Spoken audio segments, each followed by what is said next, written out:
নমস্কার বন্ধু, অঙ্কিতা গল্প স্টুডিওতে আপনাদের সবাইকে স্বাগত। অঙ্কিতা গল্প স্টুডিওর আজকের নিবেদন সরজিৎ ঘোষের একটি সামাজিক ও মন ভালো করা গল্প। একটি নতুন বিবাহিত মেয়ে, শ্বশুরবাড়ির বাবা ও তার নিজের বাবার গল্প। তো আশা করি গল্পটা খুবই ভালো লাগবে। আশেপাশে সাউন্ডগুলোকে একটু অগ্রাহ্য করে গল্পটিতে মন দেবেন। আর তাহলে চলুন গল্পটি শোনা যাক। গল্পটির নাম আদুরে।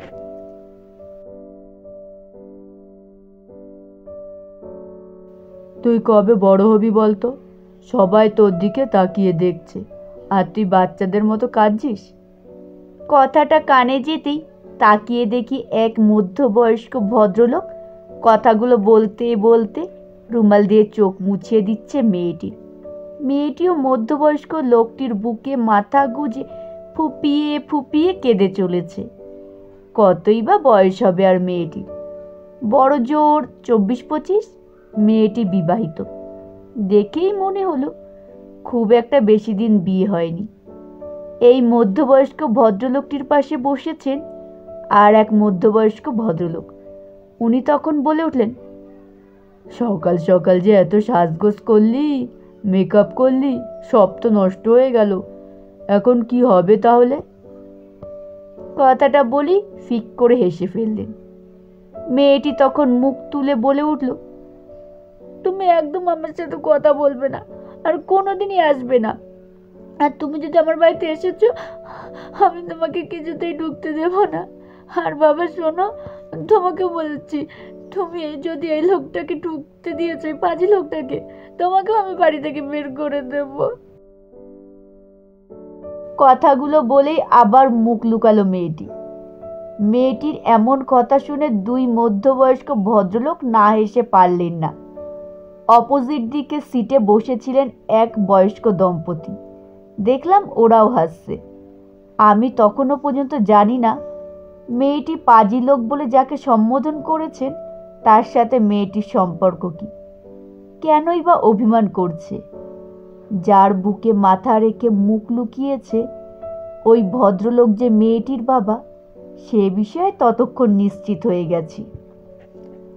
অপোজিট দিকে বসা বয়স্ক মহিলা ওই পাজি ভদ্রলোকের দিকে তাকিয়ে জিজ্ঞেস করলেন,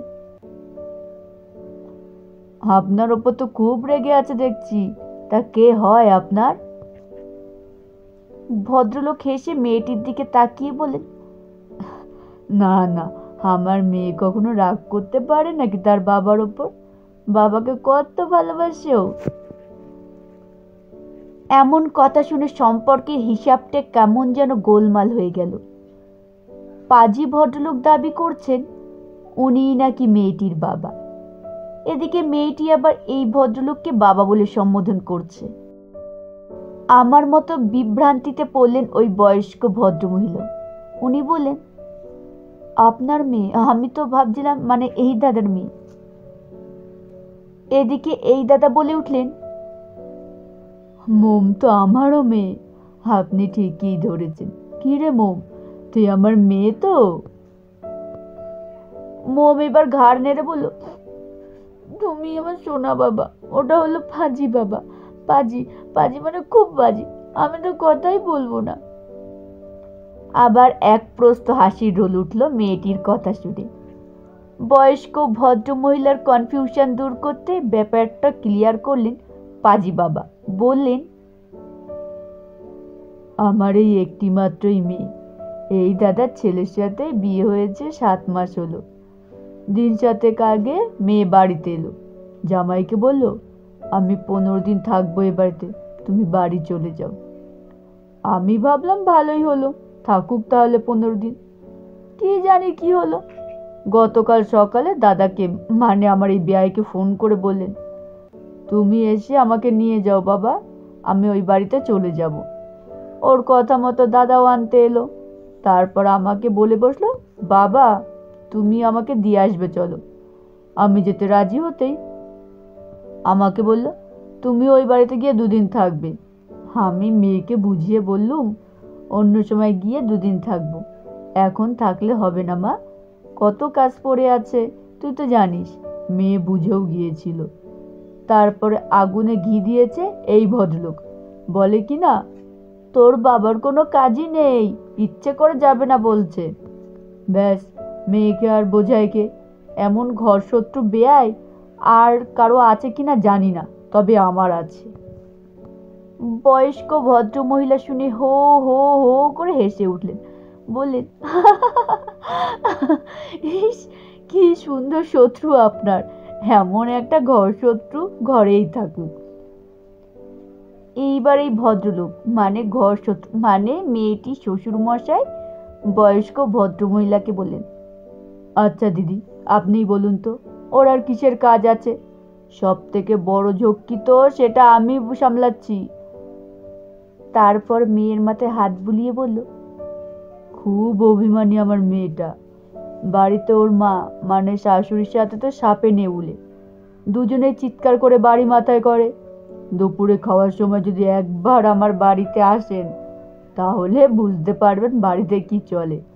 ও খেতে চাইবে না, সেও ছাড়বে না। আশেপাশে যারা থাকে তারা জানে এদের কীর্তিকলাপ। তবে হ্যাঁ, দুপুরে ঝগড়া করে বিকেলে ফুচকা খেতে যাবে। আমি তো তাই বলি, ঝগড়া এমন করবি যাতে দুদিন কথা না থাক। দুপুরে ঝগড়া করে বিকেলে ভাব, এমন ঝগড়ার কি দরকার? তবে আমার স্ত্রী খুব ভালোবাসে ওকে।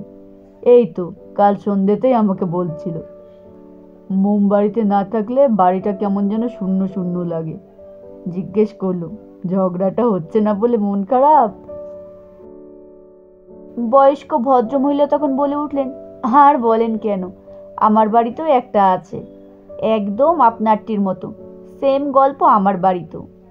পাজি ভদ্রলোক অর্থাৎ মেয়েটির বাবা বলেন, জানেন, মেয়ের বিয়ের আগে আমিও খুব চিন্তায় ছিলাম। একটাই তো সন্তান, কত আদরে যত্নে ওকে বড় করেছি। আমার আদরের সম্পদটা ওরা এত যত্ন করে রেখেছে, আমি সত্যি কৃতজ্ঞ। মেয়ের বাবা মায়েরা বোধহয় এইটুকু দেখতে পারলেই শান্তি। আমি মাঝে মাঝে মোমকে বলি তো, মেয়েদের বিয়ে দিয়ে বাবা মায়েরা মেয়েকে শ্বশুর বাড়ি পাঠায়, তোর তো শ্বশুর বাড়ি বলে কিছুই নেই। আহা, কত সুন্দর সবকিছু। এক বাবার আদরের সম্পদকে আর এক বাবা যে কত আদর যত্ন করে রেখেছেন, সেটা একদম সামনে থেকে দেখে মন ভরে গেল। মনে মনে মোমকে বললাম, এইভাবেই বাবার বুকে সারা জীবন আদরে থেকো, যত্নে থেকো। নমস্কার বন্ধুরা, শেষ হলো গল্প পাঠ। কেমন হলো অবশ্যই কমেন্টে জানাবেন। ভালো লাগলে একটি লাইক করবেন, শেয়ার করবেন কাছের আত্মীয় স্বজন বন্ধু বান্ধবদের কাছে, যাতে ওরাও এত সুন্দর সুন্দর গল্প অবসর সময় শুনতে পারে। আপনার একটি লাইক, একটি কমেন্ট ও একটি শেয়ার আমাকে আরও বহু মানুষের কাছে পৌঁছতে সাহায্য করবে। আপনাদের কাছে আবারও রিকোয়েস্ট করছি, আশেপাশের সাউন্ডগুলোকে একটু অগ্রাহ্য করে গল্পটাতে মন দেবেন। আশা করছি গল্পগুলো ভালো লাগে।